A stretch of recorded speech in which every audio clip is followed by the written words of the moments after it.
වෙලාව බලලා දරුවා බිහි කරනවා. අපිට බෑ හම්බ වෙන දරුවාගේ දෛවය හෝ කර්මය තීරණය කරන්න.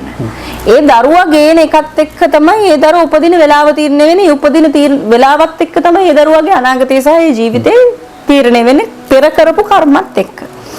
එතකොට මේ ජ්‍යොතිෂ වේදිකකින් යවම පැයක් හෝරාවක් දුන්නා. මෙහෙම මේ උදේ 7ත් 8ත් අතර එහෙම හෝරා මේ වෙලාව ඇතුළත ගන්න කියලා. මම මේ කියන්නේ මේ ප්‍රායෝගික මේ දෛවය කියන එක කොහොමද වෙන්නේ කියලා.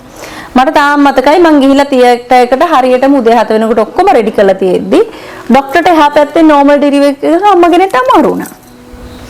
අමාරු වුණාට පස්සේ ડોක්ටර් ගියා ඒ නෝමල් ඩෙලිවරි එක කරන්න. මම සීසනේ මම තියට එකේනේ. ડોක්ටර් ගිහිල්ලා එනකොට අර ගන්න ගියපු පැය පහු වෙලා. දරුවාව ගන්න පුළුවන් උනේ වෙනත් වෙලාවක. ඒ පැයක් ඒ කියන්නේ පැයක කාලේ දීලා මේ පැය තුනට මගේ දරුවෝ ගන්න හම්බුන්නේ නැහැ. එයා ආවේ යට ඕන වෙලාවට. ඔබ දුක් වෙනවද? නෑ කිසිම දුකක් නෑ. ඒක යාගේ දෛවය.